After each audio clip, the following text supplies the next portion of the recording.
Hello guys, welcome back to my channel. I am doctor Ashutosh.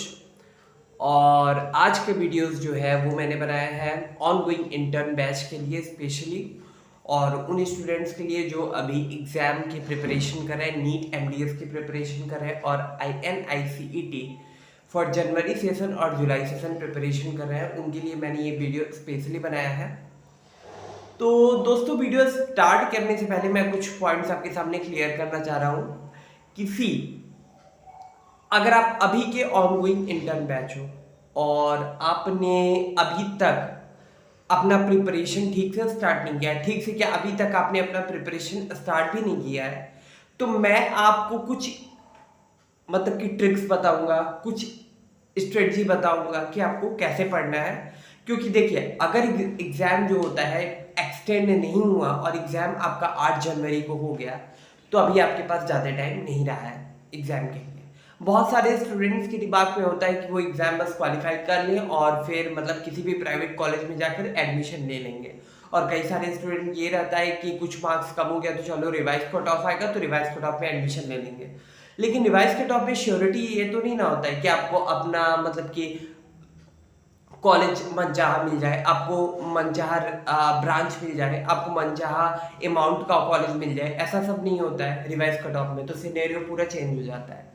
तो वही on going intern batch के लिए मैंने स्पेशली ये वीडियो बनाया है। तो सबसे पहले हम बात करते हैं नीट एमडीएस एग्जाम की। जैसा कि आप सबको पता है, जो भी ऑन गोइंग इंटर्न बैच है, जो कहीं प्रिपरेशन नहीं कर रहा है या फिर अभी सोच रहा है कि निकलेंगे कैसे करेंगे, एक्चुअली हमको बहुत लोगों का मैसेज आया ऑन गोइंग इंटर्न कि उनके माइंड में बहुत सारे क्वेश्चन थे कि उनको समझ में नहीं आ रहा था कि पीजी प्रिपरेशन कैसे करें, स्टार्ट कैसे करें। तो उसी सबसे लेकर हम एक वीडियो आप लोगों के सामने बनाया है। देखिए, सबसे पहला बुक जो आपको पढ़ना है वो आपको डेंटल पल्स करना है। अभी आपके पास इतना टाइम नहीं है कि आप डेंटल पल्स एकदम थोरोली लाइन टू लाइन पढ़ते जाओगे और हर चीज करते जाओगे। अभी आपको क्या करना है, आपको है टोटल कितने सब्जेक्ट, टोटल है 19 सब्जेक्ट, जिसमें मेजर सब्जेक्ट होते हैं और माइनर सब्जेक्ट होते हैं।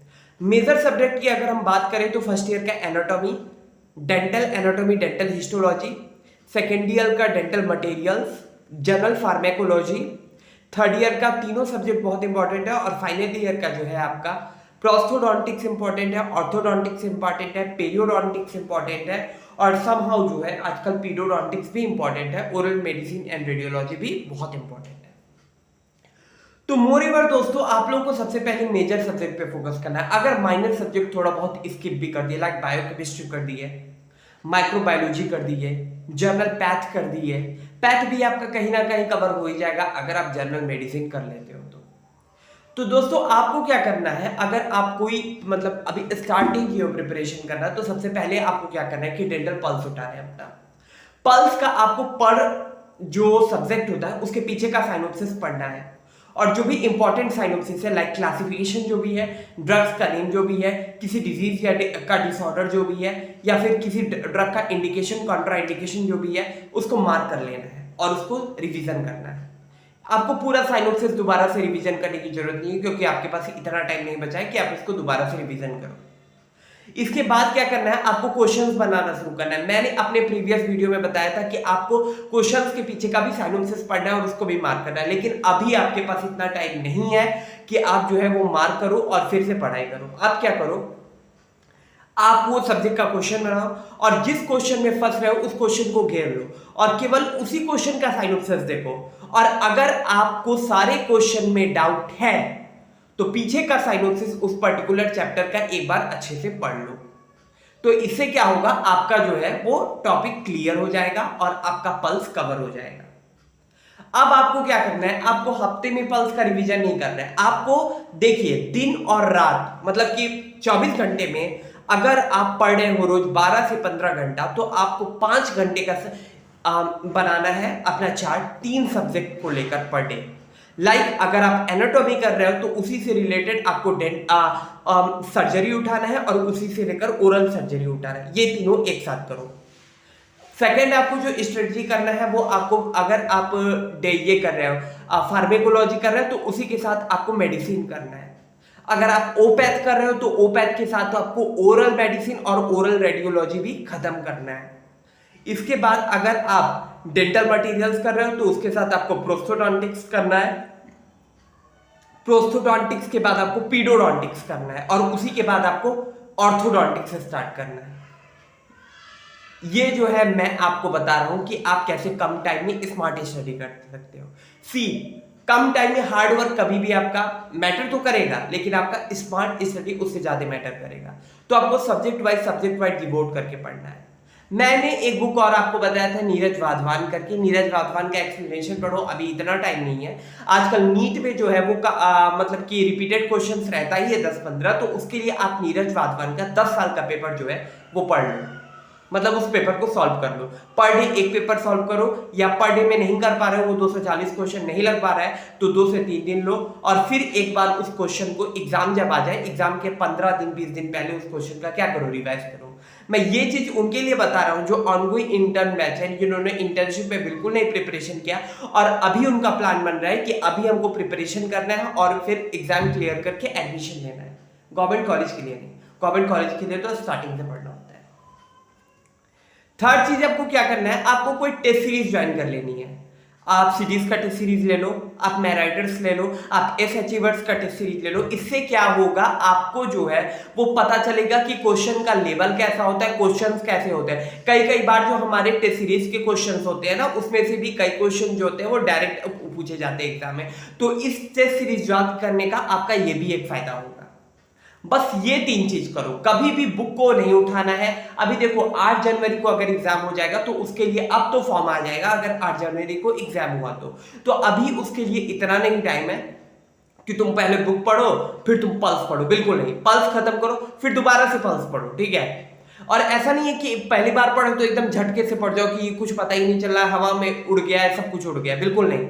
पढ़ रहे हो तो अच्छे से टाइम देकर पढ़ो, शेड्यूल डिवाइड करो कि हम ये 3 सब्जेक्ट 5-5 घंटा दे रहे हैं तो हम इसको 7 दिन में 6 दिन में जैसे होगा करेंगे। और हाँ, सबसे पहले मेजर सब्जेक्ट करना, माइनर सब्जेक्ट पहले नहीं करना। माइनर सब्जेक्ट अगर तुम्हारा बायोकेमिस्ट्री, पैथ, उसके बाद माइक्रो, अगर ये तुम्हारा रहता भी है, फिजियो रहता भी है, तो इसका कोई इफेक्ट ज्यादा नहीं पड़ेगा। इससे तुम्हारा 7 to 18 क्वेश्चन आएगा। लेकिन अगर तुम्हारा oral pathology, oral medicine, oral radiology रहता है तो इससे तुम्हारा 30+ क्वेश्चन जो है एग्जाम में छूट जाएगा।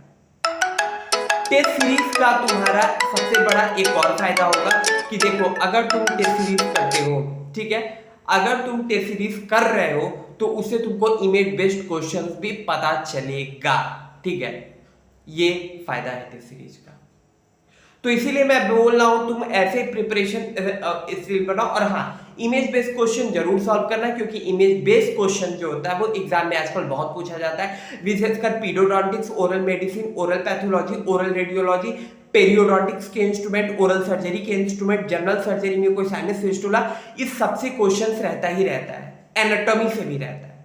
तो अगर कर रहे हो तो उसको अच्छे से करो। ये स्ट्रेटजी है मेरा अब ही ऑनगोइंग इंटर्न बैच के लिए, जो अभी पढ़ाई नहीं ठीक से किया है पहले और जो अभी नया स्टार्ट कर रहा है उसके लिए, वो अपने आप को एग्जाम में डाल के देख सकते हैं। हाँ, अगर तुम पहले से कर रहे हो तो उसके लिए मैं रिवीजन वीडियो बाद में बनाऊंगा। और हाँ, तुम कर रहे हो तो कंटिन्यूटी करो, रिवीजन करो। भाई 1 हफ्ते वाला टर्म अपने को करना है, 1 हफ्ते पे रिवीजन करना है चीजों को। और हाँ, एक चीज और, गवर्नमेंट के लिए तुमको शुरू से पढ़ाई करना होता है। ऐसा नहीं है कि तुम 1 महीना 1.5 महीना, वो बहुत से कोचिंग वाले बोलते हैं कि तुम बस 1 महीना 1.5 महीना हमारा नोट्स पढ़ लो, हमारा टेस्ट सीरीज कर लो, तुम्हारा गवर्नमेंट निकल जाएगा। ऐसा कुछ नहीं है।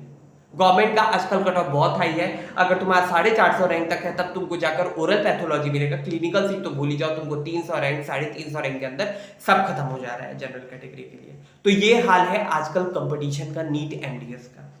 अब अगर तुम INICT देने जा रहे हो तो तुमको क्या करना है, डेंटल पल्स करना है, एम्स के 10 साल के रिपीटेड क्वेश्चंस करने हैं, क्योंकि एम्स का नवंबर वाले सेशन का जो होता है, INICT का जो पेपर होता है, उसका 50% से क्वेश्चन जो है वो रिपीटेड आता है। और एसआरशिप का क्वेश्चन करना है। एसआरशिप का क्वेश्चन जो है वो तुमको सीडीज का एक रेड बुक करके आता है, वो सीडीज का रेड बुक करके उसको सॉल्व करो, उसमें सारे एसआरशिप के क्वेश्चन रहते हैं। उस क्वेश्चन को क्वेश्चन आंसर की तरह पढ़ जाओ, डेफिनेटली तुम अच्छा स्कोर करोगे एम्स में। यह है ऑनगोइंग बैच के लिए ट्रिक।